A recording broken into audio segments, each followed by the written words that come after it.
mirando, bueno. Entonces les decía que de algunos autores que trabajan el pensamiento complejo hemos retomado pues algunos elementos para construir estos mapas conceptuales. ¿De cuáles autores? Pues de varios ya los hemos mencionado. Están los premios Nobel de Física, el señor Hellman, del cual ya charlamos en una clase pasada. Está Prigogine, premio Nobel de Química. Está, por supuesto, el mismo Edgar Morán. Está el doctor Roberto Rivera. Está Carlos Maldonado. Está Alexander de Pomposo. Bueno, muchísimos en realidad mm, autores que han trabajado el tema del pensamiento complejo. Yo les hablaba del señor Lorentz, por ejemplo, que fue el que construyó ese modelo que en base a las predicciones del clima que dio sustento a lo que después sería la teoría del caos y el efecto mariposa. Hemos hablado también aquí de Butenlafi, que construyó también una de las ciencias que conforman las ciencias de la complejidad, que es la teoría de sistemas y específicamente los sistemas complejos. Y bueno, un sínodo de autores, de intelectuales, de investigadores que nos permiten a nosotros tener elementos para ir acercándonos a esto que llamamos nosotros el pensamiento complejo, las ciencias de la complejidad y en términos generales la complejidad. Entonces eso es lo que vamos a trabajar hoy.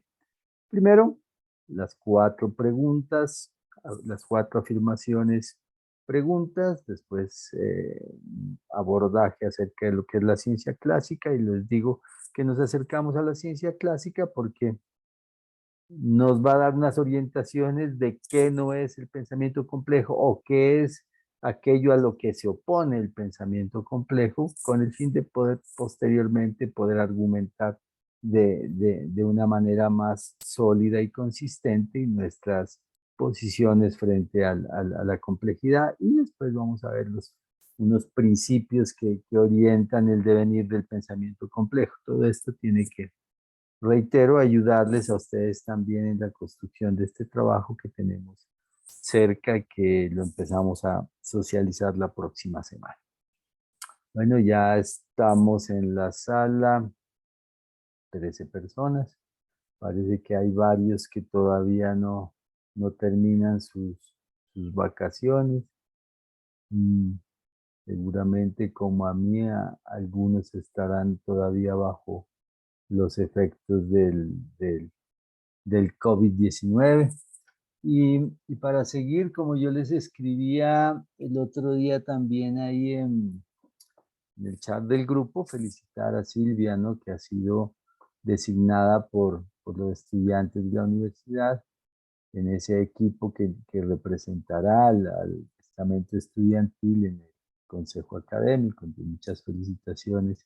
Silvia hace quedar bien al programa, a la facultad. Esperemos que su representación sea todo un éxito, que le vaya muy bien a usted, porque si le va bien, pues le va a ir bien a todo el estamento estudiantil en una instancia pues definitiva para el desarrollo de la universidad, que es el consejo académico.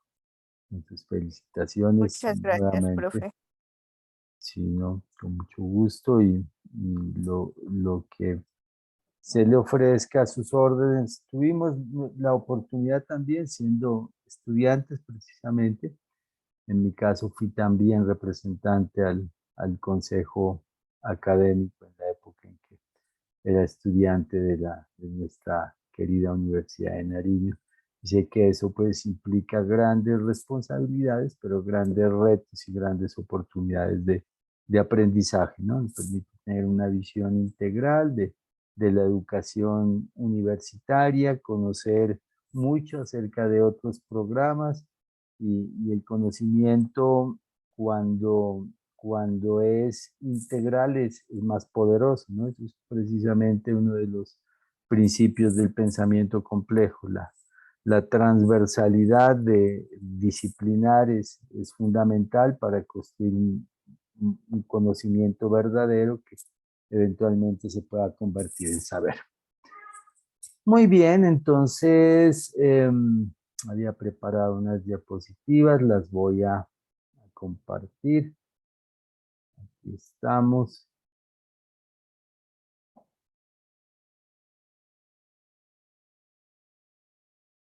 Estas son mis diapositivas, esto creo que es un PDF. Sí, PDF, diapositivas. Ahí está. Estamos en nuestro curso de la introducción al pensamiento complejo. Bueno, entonces les decía que voy a proponer 4 afirmaciones preguntas para que orienten nuestra reflexión y nuestra discusión acerca de lo que es la complejidad. En esta fase, en estas primeras semanas de trabajo que hemos venido comentando muchos aspectos alrededor del pensamiento complejo, en donde nosotros iniciamos conociendo primero a Edgar Morin, pues que es un referente fundamental de lo que es la complejidad, el pensamiento complejo, las ciencias de la complejidad, y también después conocimos a otros autores que ustedes tienen que tener como referencia, porque después de terminar un curso de introducción al pensamiento complejo, pues tienen que tener ustedes por lo menos una idea de cuáles son aquellas personas, científicos, intelectuales, investigadores que están alrededor de este conjunto de ideas, ¿no? Eso ya lo hemos venido trabajando y vamos a seguir ahora pues en esa reflexión ya adentrándonos un poco en una discusión que nos permita a nosotros dilucidar con mayor claridad qué es el pensamiento complejo y posteriormente inclusive poder entender cuáles son sus alcances, cuáles son sus limitaciones, cuáles son sus potencialidades, y ya tendríamos que estar entonces en la posibilidad de responder no solo a esa pregunta obligada de que, qué es el pensamiento complejo, sino también poder nosotros inferir algunas aplicaciones, si ustedes quieren, o algunas utilidades o algunas funcionalidades de lo que es el pensamiento complejo. ¿Para qué nos sirve el pensamiento complejo? No, tiene que tener alguna utilidad. Entonces, la primera de estas afirmaciones preguntas dice así, me voy a permitir leer. Bueno, antes de continuar,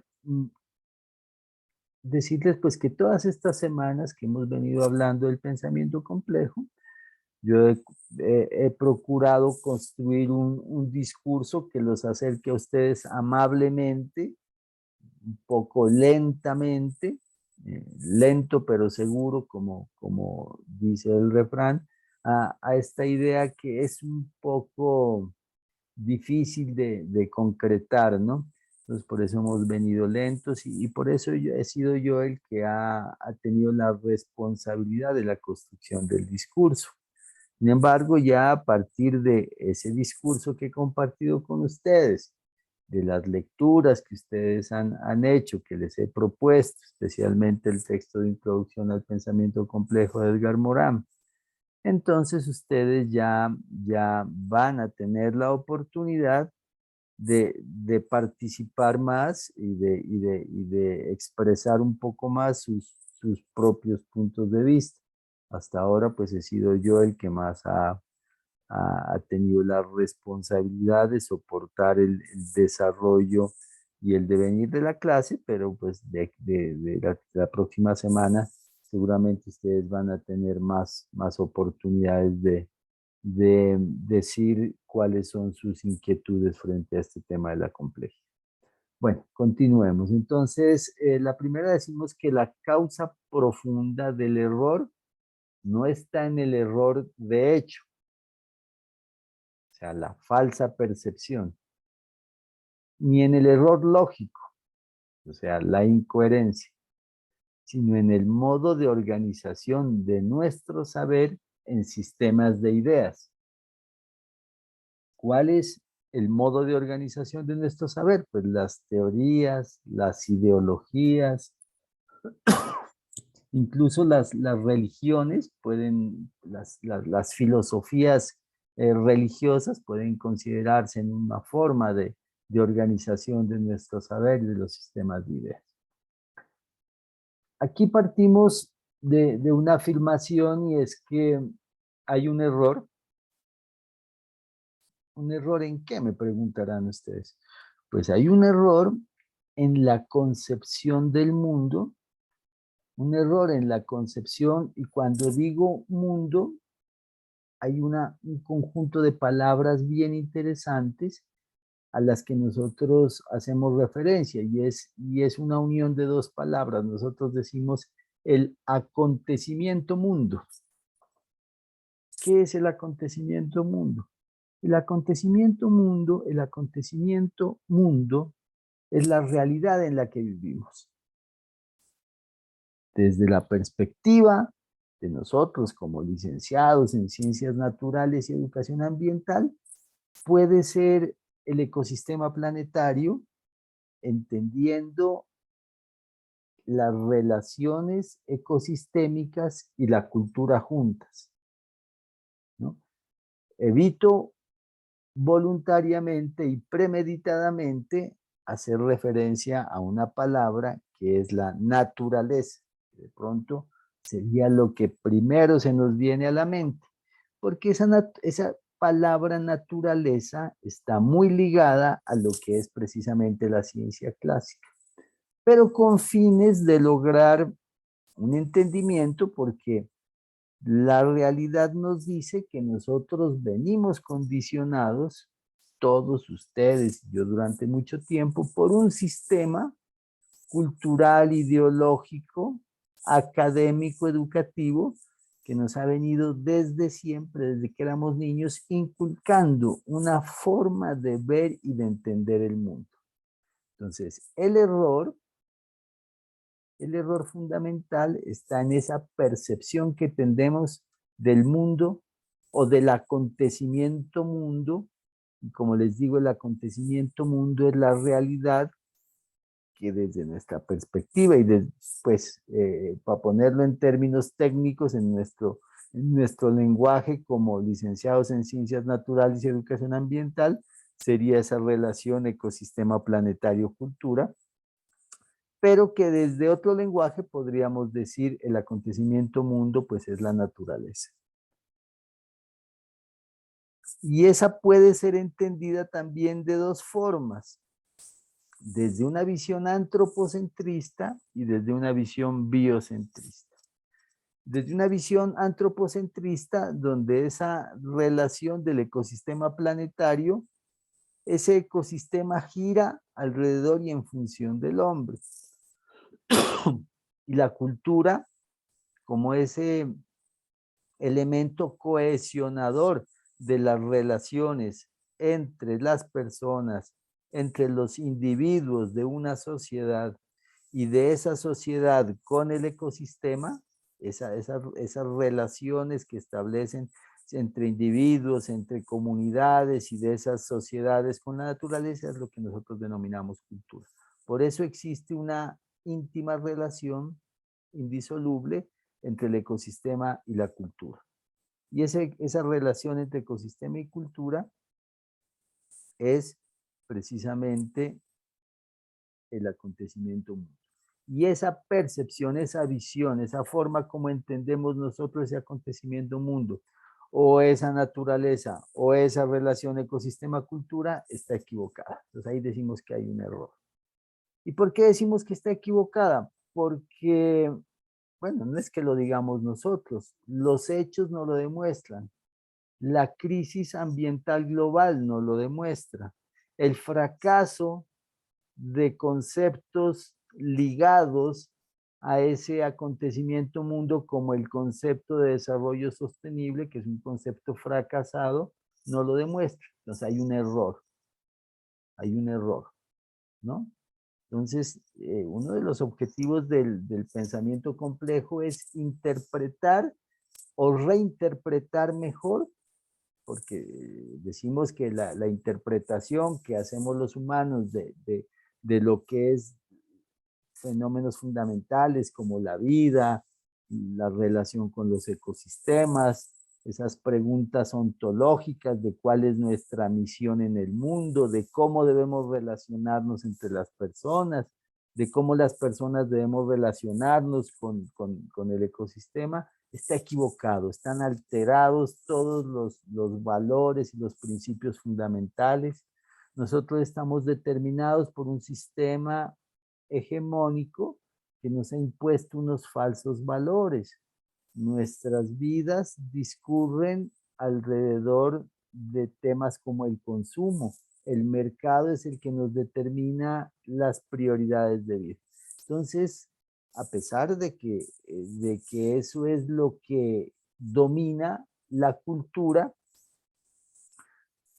ustedes, alguno de ustedes dirá, bueno, pero es que eso no, usted no puede generalizar, eso no aplica para mí, yo soy diferente, yo tengo otros valores. Bueno, es verdad, ¿no? Y ese es el gran misterio, como vamos a ver ahora en alguno de los principios del pensamiento complejo, de la forma como los individuos se relacionan con la sociedad.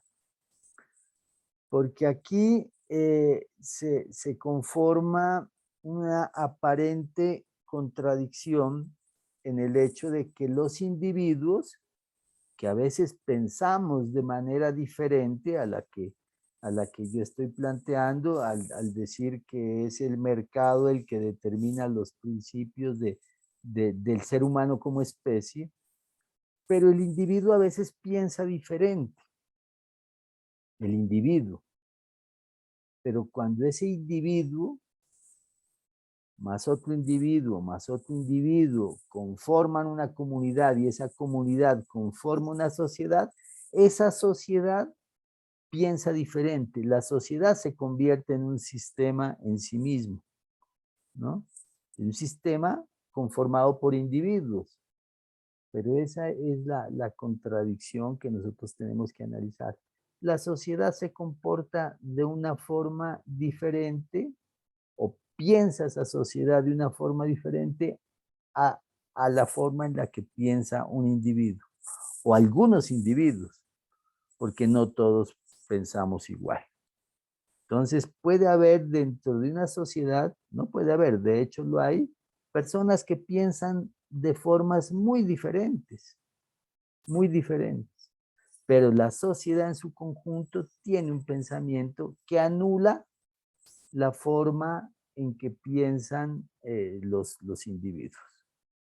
Y entonces esta percepción que nosotros estamos hablando es una percepción de la sociedad, pero de los individuos también. Y de hecho es una falsa, es un error. Y la percepción está ligada en los individuos a la forma como nosotros obtenemos la información. Y nosotros la obtenemos fundamentalmente a través de los sentidos, ¿no? Obtenemos la información a través del olfato, de la vista, del oído, del tacto, etcétera, del gusto.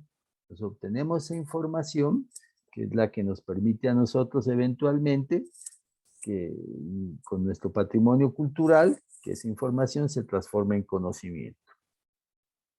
Pero entonces el error no solo está en esa falsa percepción de la realidad, ni tampoco en la forma como nosotros organizamos esa información. Es el error lógico, ¿no? Una cosa que usted recibe mucha información como individuo y la forma en la que usted la organiza según su estructura mental se lo determina la lógica o la razón o la racionalidad, ¿no? Tal como usted tenga unas estructuras mentales, es como son los compartimientos que usted organiza en su cerebro cuando usted recibe esa información, los va catalogando, les va haciendo unas categorías y los va almacenando, ¿no?, en las estructuras mentales. Pero si esas estructuras mentales están equivocadas, entonces esa forma como usted organiza y une un dato con otro, una información con otra y construye unos conocimientos, si hay unos errores en esos procesos lógicos, es lo que se da una incoherencia. Pero en esta afirmación pregunta decimos que la causa profunda del error no es ni siquiera una falsa percepción, ni tampoco un error en la organización, en la forma como estructuramos información, sino que el error está en el modo de organización de nuestro saber, o sea, de esos datos que se convierten en información, esa información en conocimiento, pero cuando llegamos a esa fase de convertir ese conocimiento en saber, en un sistema de ideas, en teorías e ideologías, eso es lo que está equivocado.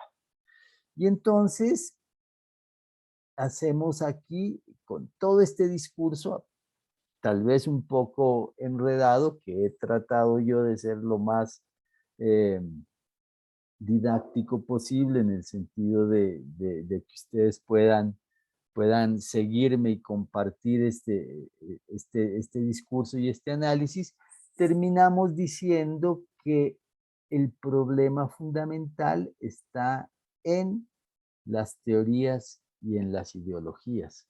O podríamos decir incluso en los paradigmas, que eso es un paradigma, ¿no? Un paradigma es un rango superior que abarca una serie de teorías, ideologías que dominan el pensamiento de un gran grupo de personas. Y nosotros estamos bajo la estructura de un sistema hegemónico que es fundamentalmente ideológico, pero que también es político y económico, que es el sistema capitalista. Y ese sistema de ideas del sistema capitalista, que les digo es ideológico, pero es político y es económico, está fundamentado en lo que conocemos como el proyecto de modernidad. Entonces, de ahí se derivan pues muchísimas cosas de las cuales nosotros podríamos hablar. Podríamos hablar aquí en capitalismo como podríamos hablar del imperialismo como una fase avanzada del capitalismo, podríamos hablar del consumo como el corazón del sistema hegemónico que determina una forma de entender y ver el mundo.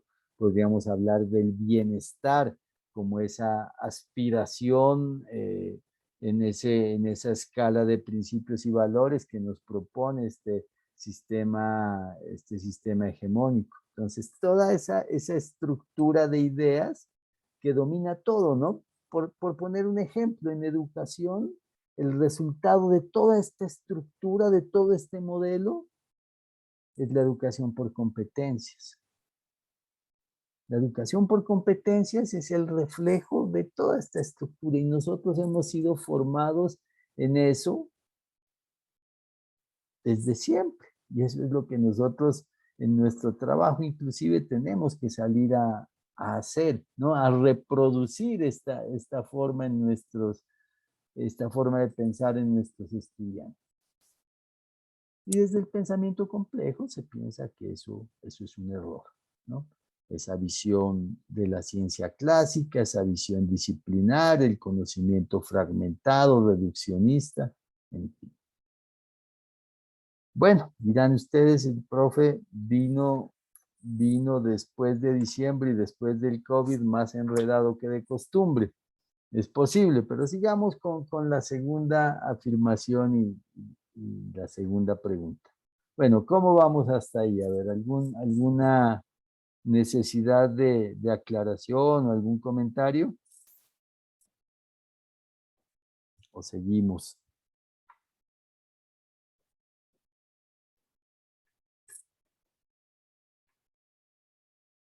¿Qué dicen, muchachos? A ver, díganme algo.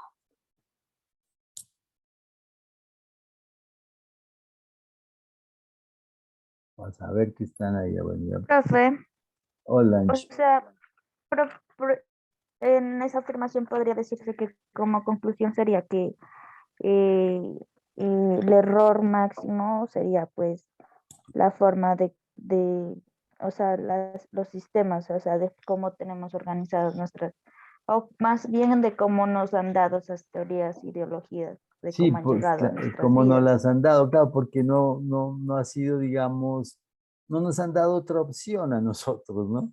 Nosotros, digamos, como que seguimos la corriente, como en el video de The Wall de Pink Floyd, ¿no? Que vamos un hito tras otro ahí, que nos conviertan después en salchichas, ¿no? Parece que no hubiera ninguna opción hasta que de pronto dejamos ahí de ser otro ladrillo en la pared, nos sacudimos y empieza pues la revolución. Entonces, partimos de que hay aquí una invitación a un cambio de paradigma, un cambio en la forma de entender el mundo. Pero para cambiar la forma de entender el mundo, tenemos que entender primero en qué es que estamos, porque si nosotros no entendemos que lo que está es un sistema hegemónico que nos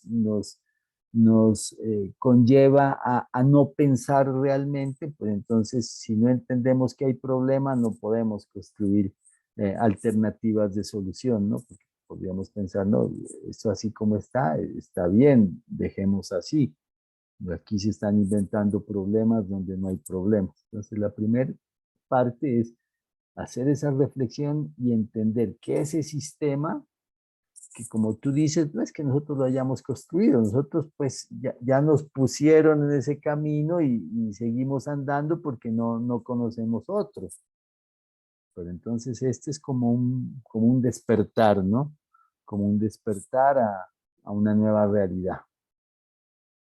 Pero sí, es así como tú dices. Espérense que me perdió algo. ¿Dónde lo dejé? Bueno, entonces, ¿algún otro comentario?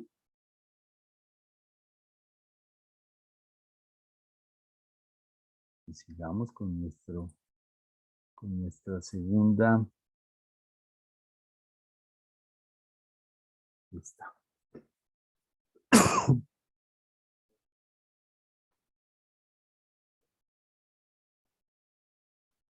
Bueno, entonces esta es como una reflexión a esta primera afirmación, ¿no? Dice, todo conocimiento opera mediante la selección de datos significativos y rechazo de datos no significativos. Eso es lo que yo les decía. Nosotros a través de los órganos de los sentidos es donde nosotros capturamos unos datos que al organizarlos los convertimos en información. Pero de toda esa información que recibimos, pues algunos los aceptamos, otros los desechamos y nosotros los separamos, los categorizamos, decíamos, ¿no? Los distinguimos, los clasificamos, los asociamos, los jerarquizamos, decimos esto es más importante que esto es otro, los centralizamos en función de un núcleo, de unas nociones maestras. Y todas estas operaciones se realizan pues con la lógica, ¿no? Hay unos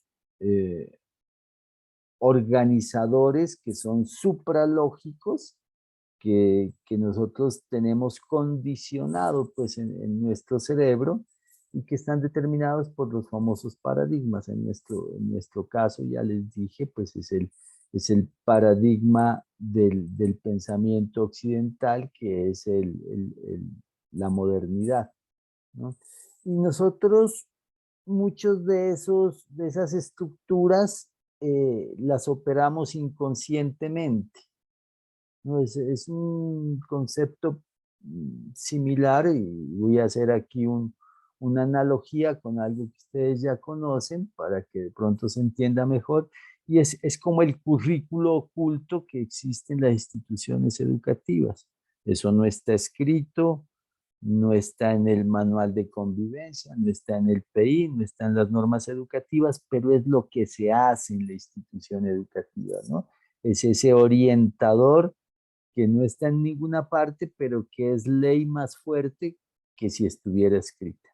Y así sucede en la realidad, en la sociedad, en el mundo entero. Hay unos principios ocultos que gobiernan la forma como nosotros generamos nuestras expectativas, nuestros proyectos de vida, nuestros sueños, que gobierna la forma como nos relacionamos con las otras personas, la forma que como seres humanos nos relacionamos con el ecosistema.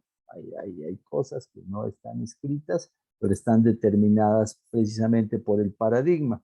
Y son esa programación que nos ha hecho el sistema, que durante ya cientos de años nos ha venido haciendo por generaciones, que han ido poco a poco labrando en nuestro cerebro, ¿no? Una serie de elementos que se consideran válidos e imprescindibles y que nosotros por esa reiteración no lo sometemos a juzgamiento, ¿no? Ni análisis, ni a crítica. Y hay muchísimos elementos de ese tipo. Por ejemplo, uno de ellos es la escolaridad. Existe algo que dicen, no, pues el niño tiene que estudiar allá, ir a una escuela, y terminar el quinto de primaria, tiene que seguir estudiando el bachillerato y después de terminar el bachillerato, si tiene las oportunidades, si los padres pueden brindarle educación, tiene que seguir estudiando la, la universidad y después tiene que vincularse al mercado laboral, tiene que formar una familia, tiene que tener hijos, hay que respetar la autoridad, hay que seguir las convenciones sociales, lo importante es lograr el bienestar, y hay que aspirar a tener una casa, un carro, hay que aspirar a viajar, entre usted más tenga, eh, va a tener mayor respeto, usted tiene que lograr éxito como sea, si usted no logra éxito, pues lo contrario del éxito es el fracaso y no hay peor condena en la sociedad que le digan a alguien que es un fracasado y es un fracasado, ¿por qué? Porque no cumplió con las expectativas de la sociedad. No le han preguntado si es las expectativas de él como individuo, si él cumplido con sus sueños, ¿no? Le dicen fracasado porque no cumple con las expectativas de la sociedad.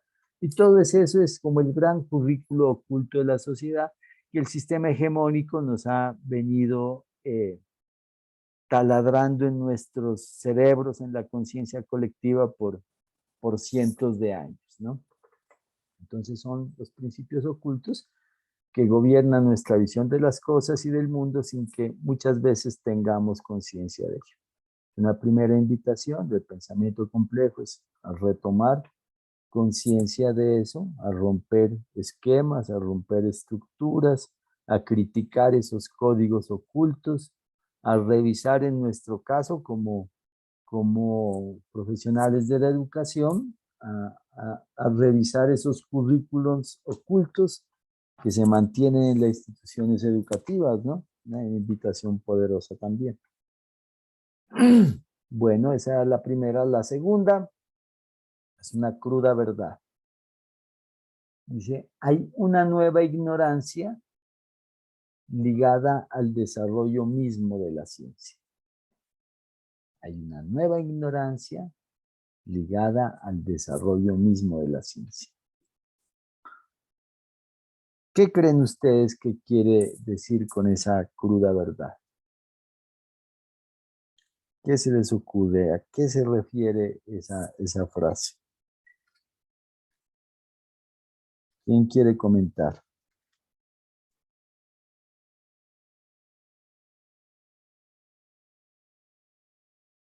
¿Qué será eso? Tal vez, profe, porque en el mismo desarrollo de la ciencia, en el mismo avance de la ciencia, pues hay cosas que vamos ignorando o que descubrimos que ignorábamos y que con ese nuevo desarrollo, pues Digamos que antes no sabía que se ignoraba eso. Con ese nuevo avance, con ese mismo desarrollo de la ciencia, pues nos damos cuenta que ignoramos aún muchas cosas.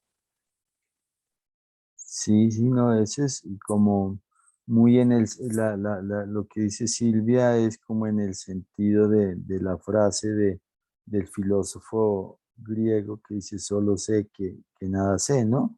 Y que en la medida en que nosotros tenemos mayor conocimiento, nos damos cuenta que desconocemos también muchas más cosas. Por eso se dice de que el ignorante pues es aquel que cree que lo sabe todo, ¿no?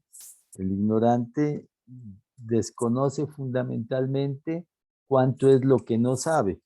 En cambio, que la persona eh, con algún nivel de conocimiento, entre más conoce, pues se da cuenta de que el universo es muchísimo más grande que la fracción de conocimiento que ha logrado aprender.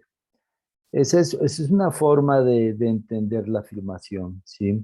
Pero hay otra forma y es que el desarrollo de la ciencia y específicamente de la ciencia clásica, en ese paradigma paradigma occidental fundamentado en el proyecto de la modernidad, eh, elaboró en su estructura fundamental, y eso empezó con el señor Descartes allá en el siglo XVI. Bueno, empezó en realidad 2 siglos antes de que naciera Cristo, ¿no? 200 años antes de Cristo ya los griegos estructuraron esa forma de pensamiento que tuvo sus altibajos y que después ya en el siglo XVI consolidó Descartes con, con un grupo de grandes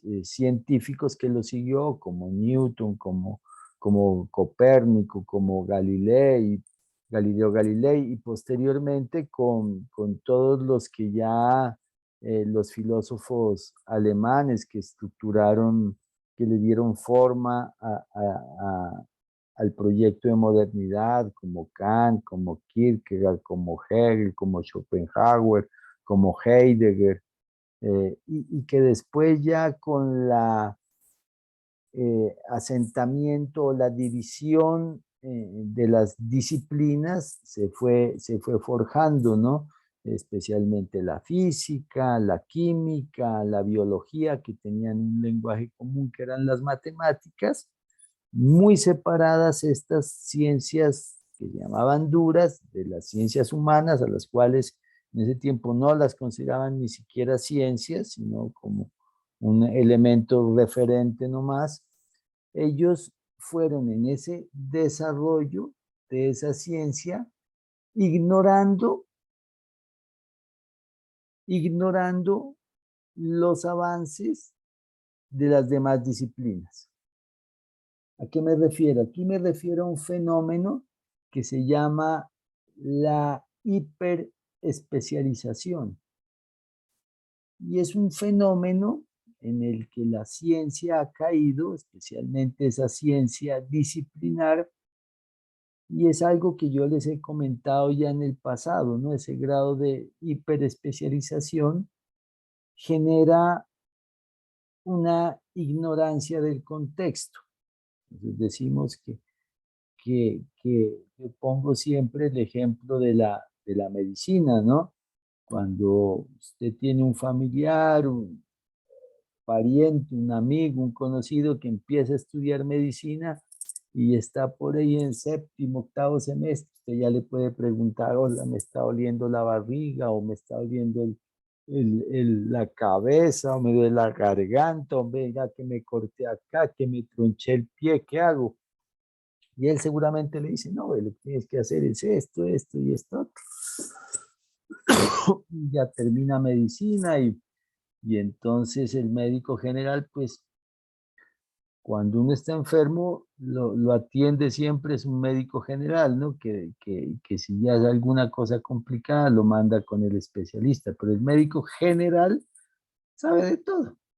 Y habían antes inclusive una categoría que la conserva inclusive desde el punto de vista de una cosmovisión diferente, los médicos cubanos que han promovido mucho eso, que es el médico familiar, ¿no? Que trabajan en función de la medicina preventiva más que de la medicina curativa. Entonces, esa filosofía de la medicina preventiva es una visión reaccionaria a todo el sistema, al sistema de salud que es curativo, ¿no? Que le conviene filosófica y económicamente ser curativo, porque ahí está el negocio. Porque donde sea preventivo y donde prevengan la enfermedad, pues se acaba el negocio. Las empresas más grandes del mundo son las empresas farmacéuticas, ¿no? Son las que determinan a nivel global, pues, qué es lo que pasa, ¿no? Por eso es que nos va a tocar cada 6 meses o cada año ponernos una vacuna ante el COVID, porque las grandes farmacéuticas así lo han determinado. Es un negocio maravilloso. Nosotros, pues, por el momento no estamos pagando, pero sí están pagando los gobiernos. Bueno, nosotros terminamos pagando con nuestros impuestos, obviamente, porque dicen que las vacunas son gratis, pero obviamente no son gratis, ¿no? Las grandes farmacéuticas están generando dividendos, pero fantásticos, unas cantidades de dinero increíbles, ¿no?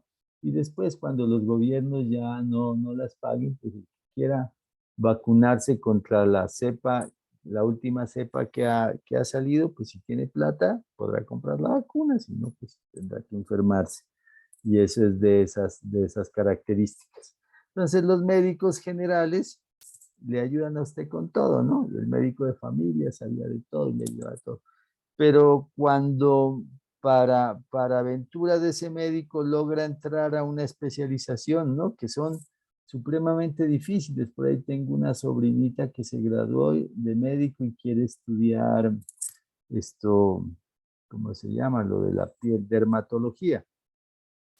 Y entonces en la Universidad del Bosque, donde ella aspira a estudiar porque ya se graduó allá, para ser especialista en dermatología se presentan 900 doctores y reciben únicamente 3 cada año, ni siquiera cada semestre, 3.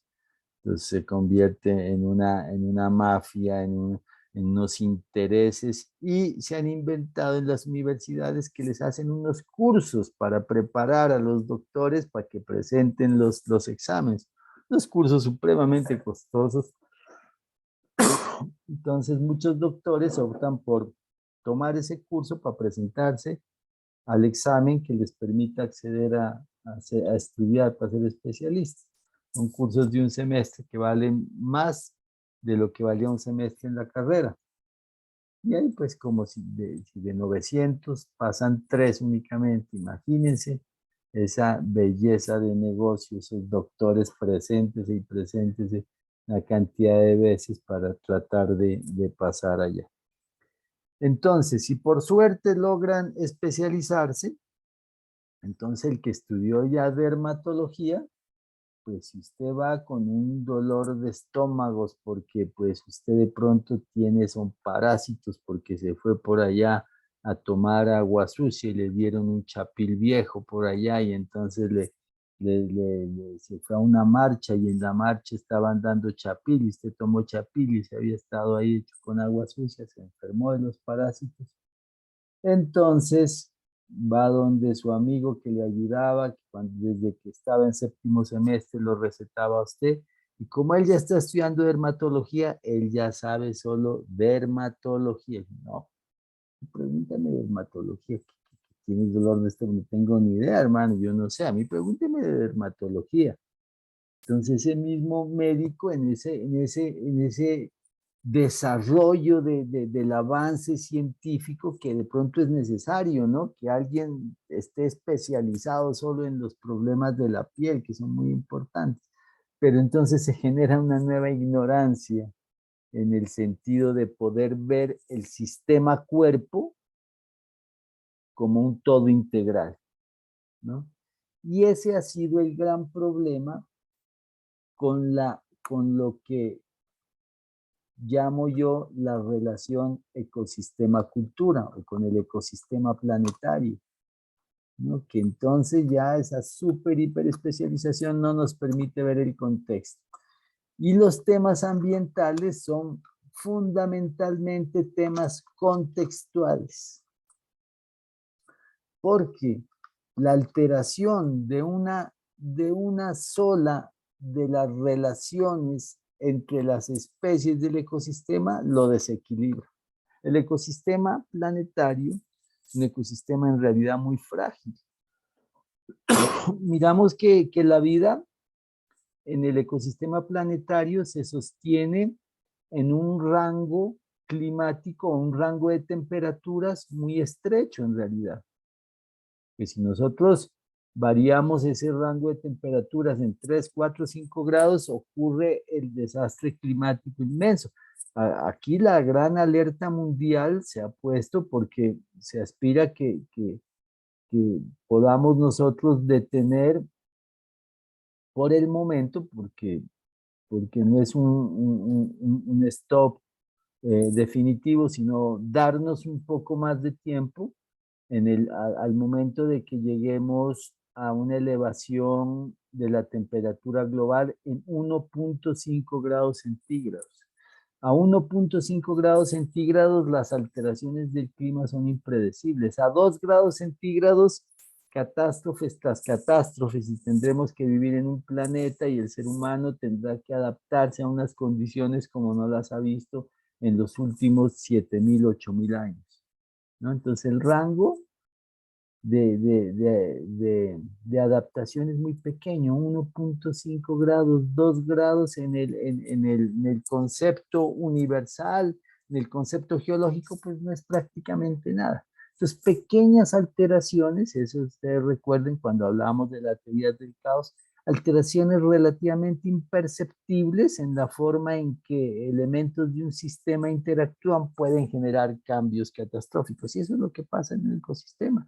Cuando nosotros enviamos plástico a los océanos, cuando nosotros degradamos el suelo, cuando nosotros talamos los árboles, cuando hacemos deforestación, cuando liberamos gases de efecto invernadero, cuando, bueno, etcétera. Cuando hacemos todo eso, esas alteraciones siguen secuencia como el tema del efecto mariposa en una cascada que terminan pues generando esas grandes dificultades. Entonces nuestra ignorancia está ligada al desarrollo mismo de la ciencia y parece una contradicción.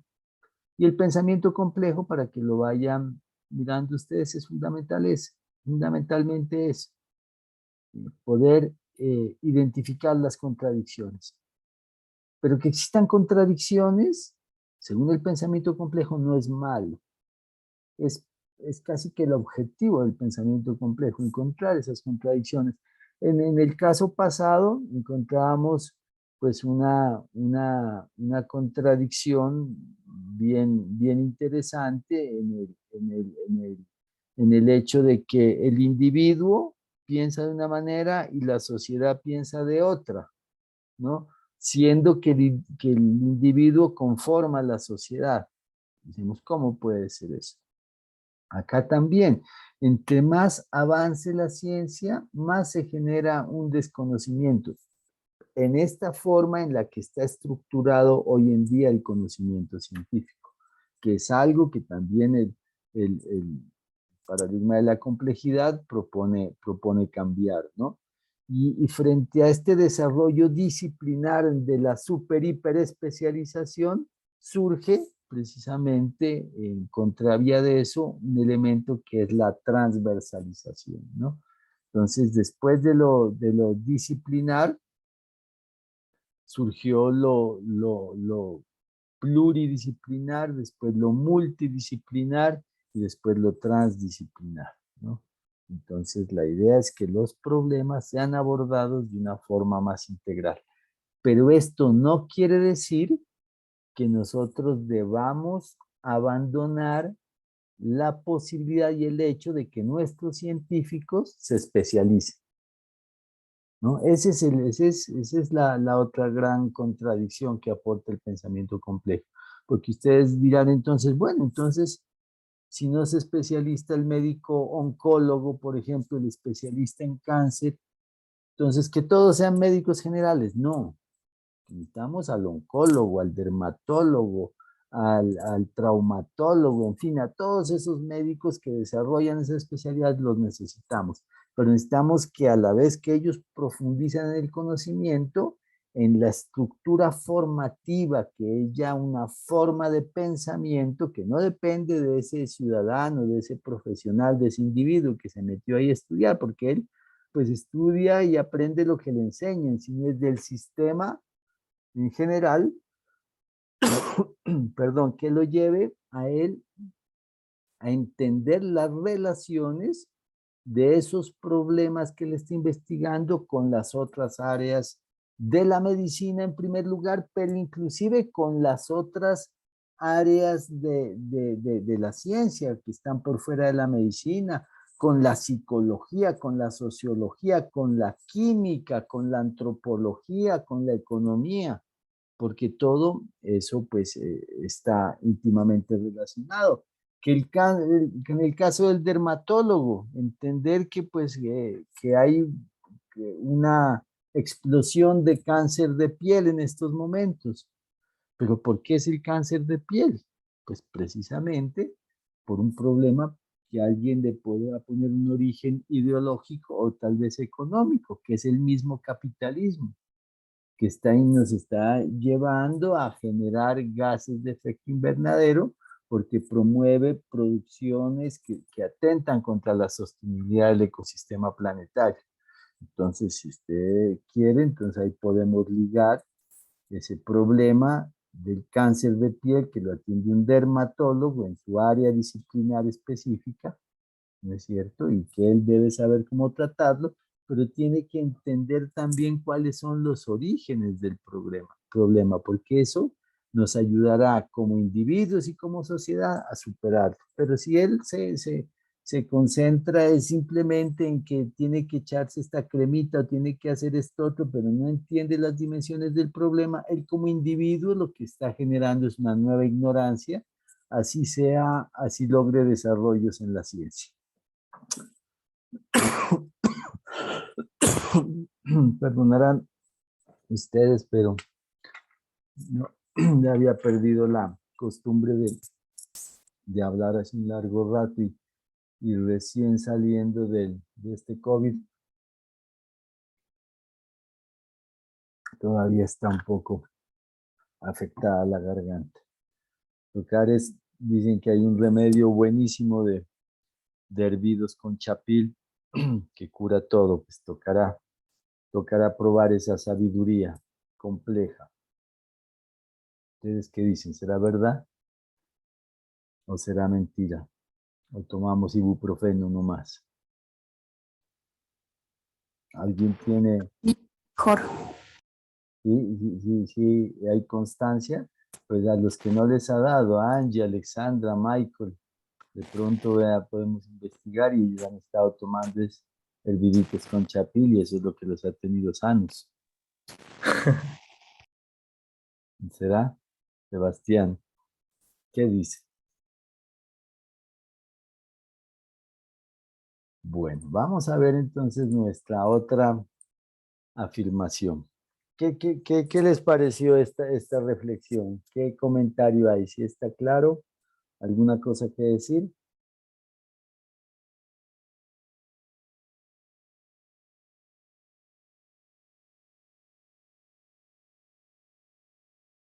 Seguimos entonces.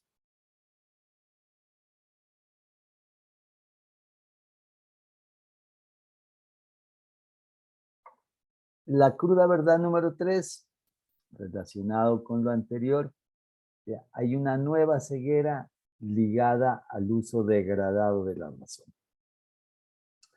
La razón es lo que sustenta nuestros organizadores lógicos. Pero la razón en la ciencia, en el pensamiento occidental y en la ciencia clásica, se puso por encima de otras habilidades humanas muy importantes, como la misma percepción, como las percepciones ligadas a las emociones humanas. Esas percepciones ligadas a las emociones humanas, un poco instintivas, si ustedes quieren denominarlo así, fueron denigradas por esa elevación que se hizo en de la razón. Uno de los protagonistas o este proceso inició precisamente entre el siglo XVIII y el siglo XIX con Kant, ¿no? Él tiene un documento que se llamaba Crítica a la razón pura. También habla mucho de eso en Nietzsche, en Así habló Zaratustra, y Por encima del bien y del mal. Y pues juntos, y Hegel, fundamentalmente, en el racionalismo alemán, estructuraron toda una idolatría a la razón. Entonces los científicos válidos o la ciencia válida es aquella sustentada en la razón. Pero hoy en día, corrientes de pensamiento alternativas y ya validadas, inclusive en nuestra estructura académica, en nuestro proyecto educativo del programa y de la universidad misma, con elementos que se toman, por ejemplo, desde la misma teoría crítica de la educación, en elementos que se toman de la investigación acción participativa, por ejemplo, con intelectuales poderosos, intelectuales de talla mundial como Orlando Falsborda, se empezó a introducir lo que se llama el diálogo de saberes. Y el diálogo de saberes es esa reconciliación de la razón, de ese saber científico, con otro tipo de saberes, ¿no?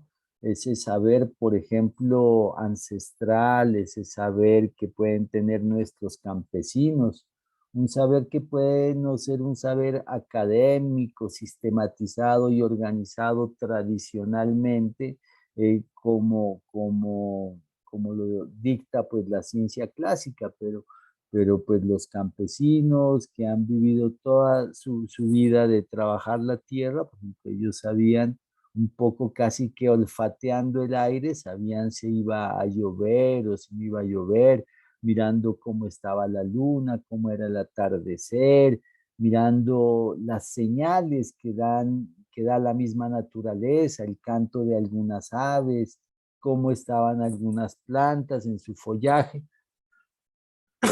Ellos podían prever algunas cosas, ¿no? Y si vamos más allá, pues la sabiduría de los líderes de los pueblos ancestrales, de los mamos, por ejemplo, allá en la Sierra Nevada, o de los chamanes, de los taitas, de los sabedores, de los yerbateros, en fin, esa es una sabiduría que es producto de poder leer la naturaleza, de poder entender esas complejas relaciones, esa imbricación profunda entre los distintos elementos que tiene el ecosistema local, el ecosistema regional y el ecosistema planetario. Y ese tipo de conocimiento fue pues denigrado por ese culto que se le hizo a la razón, ¿no? Entonces, y ahí se dice que hay el negar esa sabiduría y ese conocimiento ancestral, pues nos ha hecho pues perder la oportunidad de acceder a una sabiduría enorme, ¿no? Es sabido, por ejemplo, que nuestros pueblos ancestrales hace más de 1000 años ya tenían una sabiduría y unos conocimientos profundos de ingeniería que no han podido ser replicados incluso hasta nuestros días, con todo el avance científico y tecnológico que tenemos. Los incas en el Perú podían capturar el agua, ¿no? A través de telas, hacían la cosecha de agua, aunque ellos hacían un ritual hermosísimo que primero era la siembra de agua y después cosechaban agua a través de unos tejidos que hacían, que colocaban en los páramos, y podían llevar el agua a través de miles de kilómetros con unos sistemas de transporte en piedra, con un nivel de eficiencia altísimo, con poca evaporación, y podían transportar el agua por miles de kilómetros para efectos de agricultura, para efectos de consumo, en fin. Entonces, las habilidades que tenían nuestros pueblos ancestrales, derivadas fundamentalmente de una íntima relación con el ecosistema, o para que ustedes me entiendan, pero quiero que ustedes ya vayan sacando esa palabreja o que la utilicen pues muy bien en contexto de su íntima relación con la naturaleza, que yo prefiero llamar la íntima relación con el ecosistema. Fueron entendiendo el funcionamiento de la naturaleza o del ecosistema mismo, de los elementos del ecosistema, y copiando precisamente esas formas de las plantas, de los animales y de las relaciones que mantienen unos con otros, copiando esas técnicas y esas estrategias, pues lograron esos avances tan importantes, ¿no? Entonces a eso nos referimos con que hay una nueva ceguera ligada al uso degradado de la razón. La cruda verdad número 4 es que las amenazas más graves que enfrenta la humanidad están ligadas al progreso ciego e incontrolado del conocimiento. Las armas termonucleares, manipulaciones de todo orden, desarrollos ecológicos, etc. A finales o a principios del siglo XX, mejor, bueno, que a finales del siglo XIX, principios del siglo XX, se dieron unos de los avances científicos más importantes, ¿no? A nivel de lo que era el microcosmos y a nivel de lo que es el macrocosmos. Se empezaron a descubrir que el átomo era un sistema hipercomplejo, a pesar de que había ahí una contradicción fundamental en la etimología del término, porque átomo proviene del griego, que significa sin división. Sin tomo, división. Sin división era la partícula básica, fundamental, el ladrillo en el cual estaba estructurado todo el edificio del universo, ¿no? La unidad fundamental, el átomo indivisible. Eso significa átomo, ¿sí? Indivisible. Pero entonces descubrieron que el átomo en sí mismo es un sistema compuesto ya han encontrado cerca de 400 partículas, ¿no? Subatómicas. Y aunque a nosotros nos enseñaron, y así seguimos enseñando, porque eso nos dicen los estándares básicos por competencias, que el átomo tiene en su núcleo pues un protón, un neutrón, y que le orbitan unos electrones. Y eso es lo que enseñamos, ¿no? Y estamos enseñando mentiras, porque eso pues no es así, o es una verdad muy parcial. Y descubrieron también que a nivel del macrocosmos, las leyes que el señor Newton había mantenido, que Newton fue uno de los protagonistas del proyecto de modernidad, había ya esas leyes que nos sirvieron para entender el universo conocido hasta ese momento, que era un universo local, ya no servían, ¿no? Ni para explicar el microcosmos, ni para explicar el macrocosmos. Entonces, cuando científicos de la talla pues, de Einstein y Schrödinger pues descubren primero inclusive la teoría cuántica, y después la teoría de relatividad, las tensiones de la gravedad, las relaciones nucleares débiles, las relaciones nucleares fuertes, en fin, unos descubrimientos supremamente importantes que nos permiten a nosotros lograr ya por allá, a mediados del siglo XX, lograr la fusión del átomo, ¿no? Los alemanes estaban muy avanzados en el marco de la Segunda Guerra Mundial en hacer esa fusión del átomo, pero fueron pues los estadounidenses con la incorporación de varios científicos judíos los que lograron ya darle una aplicación bélica a esas investigaciones de la fusión del átomo. Y es como por allá en el año 1945, en un bombardero B-21, despegó de los Estados Unidos, el bombardero, el avión se llamaba el Enola Gay, se disparó pues la primera bomba atómica sobre Hiroshima, ¿no? Y entonces el avance más grandioso que había tenido la humanidad a nivel científico, ¿no? Que nos debía enorgullecer a todos como especie, lograr descifrar los misterios del átomo, haber superado todos nuestros reduccionismos y haber obtenido esos logros investigativos tan grandes, pues se destinó para un arma nuclear, y causó pues la muerte y la destrucción de todo un territorio y la muerte instantánea de millones de personas, y después la muerte lenta de otro tantos millones con los efectos que causó la radiación. Entonces las amenazas más grandes de la humanidad, los eventos,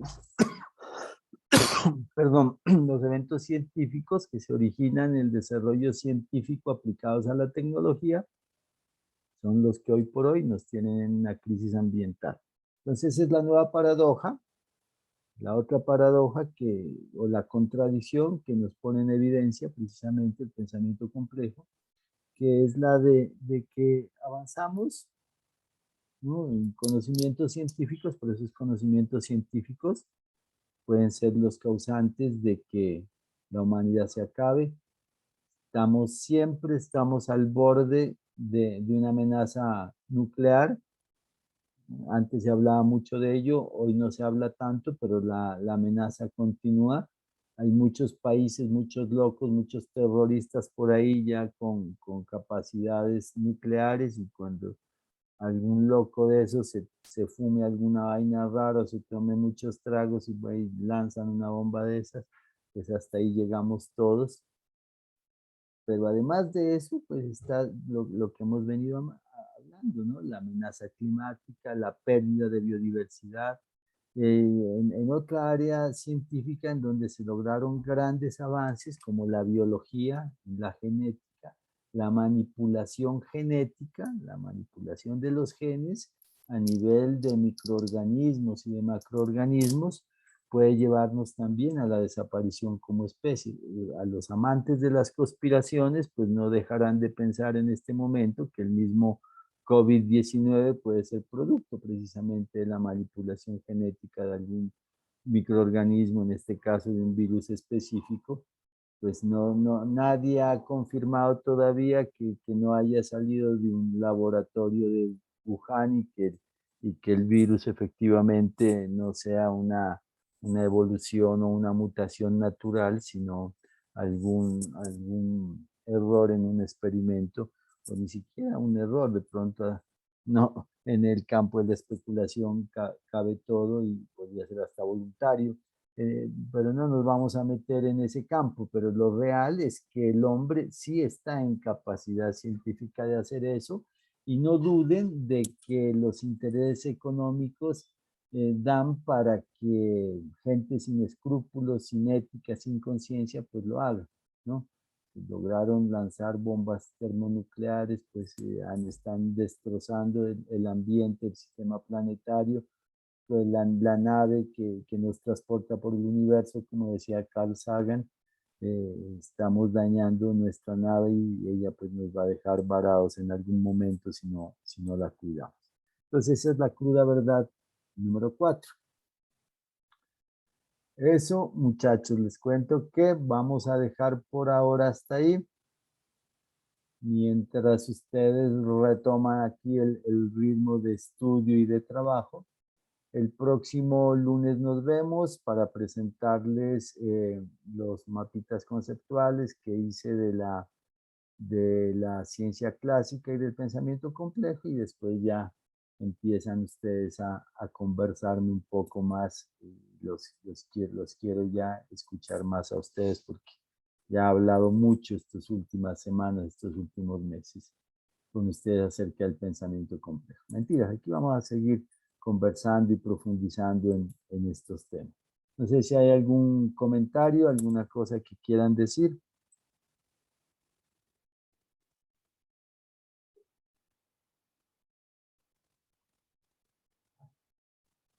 Bueno, si no hay más comentarios, solo me queda desearles pues